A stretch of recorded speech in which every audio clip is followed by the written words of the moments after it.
Baik, Assalamualaikum Ustaz. Waalaikumsalam warahmatullahi wabarakatuh. Bolehkah menunaikan sholat syuruk di rumah setelah sholat berjamaah di masjid? Terima kasih. Allah barik fiik. Baik, kita lihat dulu dalilnya. Nah, setelah menemukan dalil itu, baru kemudian kita komentari dan kita bisa simpulkan bagaimana penunaian sholat syuruk yang dimaksudkan. Baik, tentang syuruk ini kita bisa temukan misal di hadis riwayat At-Tirmidzi. Ya, nomor hadis 586 dan status hadisnya insyaallah sahih. Baik, disampaikan dari sahabat Anas bin Malik, ini yang paling populer ya. Qala Rasulullah sallallahu alaihi wasallam, ya man shalla al-ghadata fi jama'atin, ya, dalam riwayat lain fi masjid, ya thumma qa'ada yadhkurullah. Barang siapa yang menunaikan salat subuh di masjid, di riwayat lain secara berjamaah, kemudian duduk berzikir kepada Allah Subhanahu wa taala, ya hatta tatlu'a syamsi, ya sampai dengan matahari kemudian terbit. Di riwayat lain ila subhatid duha, di awal waktu duha. Kemudian thumma yusalli rak'atain, kemudian dia menunaikan salat 2 rakaat. Fa kana 'alaihi ka ajri hajjin wa umratin, maka dia mendapatkan pahala senilai haji dan umrah. Dan disampaikan dari Rasulullah SAW, tammatun tammatun tammatun, itu sempurna sempurna sempurna. Demikian di antara bunyi hadis yang populer kita dapatkan bahwa pertama, syarat untuk bisa menunaikan salat ini disebut dengan syuruk. Ya, kita definisikan dulu salat syuruk itu adalah salat yang ditunaikan di awal waktu duha. Ingat, di awal waktu duha. Jadi duha itu nanti ada awalnya, ada pertengahannya, ada akhirnya. Nah, awal duha ini disebut dengan syuruk. Ya, sekitar 1 tombak bayangan, yaitu ukuran setombak, setinggi 1 tombak setelah matahari terbit. Jadi begitu matahari terbit, ya sekitar ukuran mungkin sekitar 15 sampai 20 menitan lah.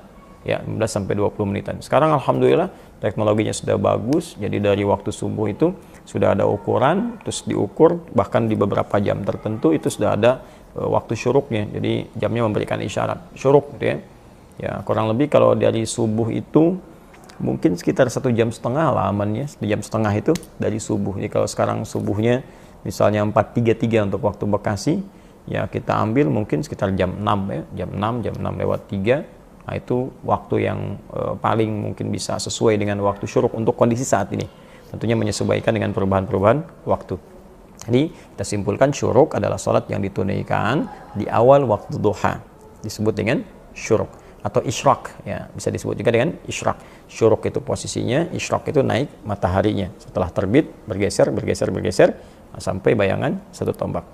Kemudian yang kedua, bagaimana cara menunaikan salat syuruk itu?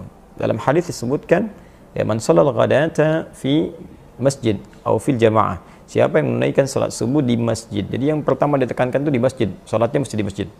Ya, ini bahkan ada ulama yang berpendapat bahwa salatnya harus di masjid. Ini bagian pertama. Yang kedua ada redaksi fi jamaatin, dalam berjamaah. Ya, ada juga yang memberikan kemudian kelonggaran jika secara syar'i dia tidak bisa kemudian ke masjid karena uzur syar'i, ya, hal yang diperkenankan, dibolehkan oleh syariat. Misal perempuan yang sama sekali nggak bisa ke masjid karena ada 3 kondisi yang dibenarkan secara syar'i. Kewajiban yang berlaku di rumah, ya, harus memberikan ASI kepada anak, merawat misalnya jadi kewajiban utamanya. Yang kedua, kurang aman dari fitnah di jalan. Yang ketiga adalah tidak adanya tempat khusus untuk perempuan di masjid. Dan dia misalnya sholatnya hanya di rumah pada saat itu, maka dia boleh tunaikan, tapi syarat pertamanya berjamaah. Ya, tunaikan dengan jamaah. Nah, jadi berjamaah di rumah, jangan sendirian. Misalnya ada taruhlah dengan anak perempuannya atau misalnya dengan asisten rumah tangga, yang Anda sholat berjamaah, ya, yang laki-laki ke masjid, maka tunaikan di masjid.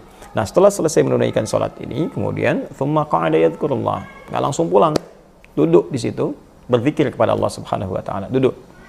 Nah, jadi dalam duduk ini selesai sholat, Anda duduk di area masjid, yang penting masuk area masjidnya. Ya, dan tidak terlampau menyulitkan juga. Jadi mohon izin kalau mungkin saya agak sedikit berbeda pendapat. Boleh dikatakan juga mungkin kurang sepakat dengan yang spesifik mengatakan tempat duduknya harus di situ aja, nggak boleh bergeser ke tempat lain. Jadi kalau Anda di sap pojok kanan misalnya, di situ nggak boleh geser kiri, nggak boleh geser tengah, itu sesuatu yang menyulitkan menurut kami. Ya, kita menghargai pendapat teman yang lain dan tidak perlu juga kemudian saling menyalahkan, tapi saya pribadi barangkali akan lebih menguatkan yang sifatnya fleksibel selama berada di area masjid. Jadi tidak ada masalah kalau harus geser ke kiri atau misalnya ke tengah. ya, atau misalnya ke area masjid di pojok sepanjang masih masuk dalam area masjid. Karena agama itu meringankan, tidak menyulitkan. Dan tidak ada spesifik juga nas dari Nabi mengatakan nggak boleh pindah-pindah, tidak. Yang ada adalah isyarat bahwa selama itu di area masjid dan berzikir kepada Allah. Atau dipahami yang di ayat Ali Imran itu, ya, yang di ayat 190 sampai 191. Ya, Allah menyampaikan, "Inna fi khalqis samawati wal ardi wa ikhtilafil laili wan nahari laayatin lil albab alladzina yadhkuruna Allaha qiyaman wa qu'udan wa 'ala junubihim." Jadi kita ikut ta'lim itu bagian dari zikir. Nah, sekarang masa Anda misalnya tiba-tiba orang mau ta'lim, ustadznya mau maju disesuaikan, nggak bisa. Saya lagi nunggu nih mau suruk. Bagaimana bisa ta'lim berjalan dengan baik? Atau ada orang mau beresin, tiba-tiba Anda nggak mau pindah dengan alasan menunggu suruk, itu kan menyulitkan. Ya, jadi silahkan setelah sholat subuh Anda duduk sesuai dengan kenyamanannya, termasuk di area masjid, jangan keluar dari area masjid. Kemudian di situ Anda berzikir kepada Allah, pilih maukah tilawah Al-Quran, baca Al-Quran, menghafal Al-Quran, atau mungkin ikut ta'lim di waktu subuh, Ahad, Sabtu tuh enak banget tuh, bonusnya banyak, udah ikut ta'lim pahala banyak, terus sholat. Nah, setelah itu sampai waktu syuruk, kemudian sholat 2 rakaat. 2 rakaat, sholatnya seperti sholat-sholat lain, 2 rakaat normal, niat dalam hati, ya. Kemudian setelah itu bertakbir seperti biasa, ya, iftitah, kemudian baca Al-Fatihah, baca surah, ya, silahkan dibaca yang paling meringankan. Boleh baca Ad-Duha, setelahnya Alam Nashrah, atau misalnya Al-Kafirun, setelahnya Qul Huwallah, silahkan yang paling ringan. Ya, setelah itu salam, Anda berdoa kepada Allah, minta kemuliaan-kemuliaan, minta keikhlasan, minta Allah berikan pahala, ya, minta kebaikan-kebaikan. Nah, setelah itu insya Allah seperti keikhlasan kita lakukan, dan Allah berikan berkenan apa yang dijanjikan dari lisan Nabi SAW. Ya, fakana alaihi ka ajri hajin wa umrah. Dia dapat pahala senilai haji dan umrah. Sempurna. Nah, jadi yang dapat pahalanya bukan hajinya. Jadi jangan diartikan, oh saya udah sholat syuruk, saya udah haji nih. Bukan. Anda baru sholat, dapat pahala senilai haji dan umrah. Tapi hajinya kalau belum ditunaikan ya belum. Ya, karena ada perbedaan-perbedaan spesifik nanti dengan sisi lainnya. Karena itu, karena pahalanya besar, maka ibadahnya pun ada tantangan. Ya, kalau pahalanya mungkin nggak terlampau besar, ya Anda bisa kerjakan dimanapun. Ya, tapi kalau pahalanya tinggi senilai haji kan nggak mudah. Ya, perlu mengumpulkan uang dulu, tenaga dulu, berangkatnya juga butuh kesehatan, maka Anda pun harus ada pengorbanan. Apa diantaranya? Ya, sholatnya nggak bisa dari masjid, kemudian misalnya tunaikan di rumah, harus di masjid, tunggu dulu. Ya, investasi dulu dengan waktunya, tenaganya, tambah ibadah lagi. Itu pahalanya kan banyak mengumpulkan ibadah. Ya, karena itu ketika Anda ada di masjid, maka sholatnya pun ditunaikan di masjid. Ya, dalam keadaan di rumah, kalau memang bisa ke masjid, tapi memilih di rumah, maka tidak berlaku syuruknya. Kecuali tadi, dalam kondisi nggak bisa ke masjid karena uzur syar'i. Anda dinas, tiba-tiba ke gunung, atau di area sekitaran pantai, atau misalnya sedang ada yang, eksplorasi minyak, ya, ke lepas pantai, misalnya nggak menemukan masjid di situ, ya itu berjamaah.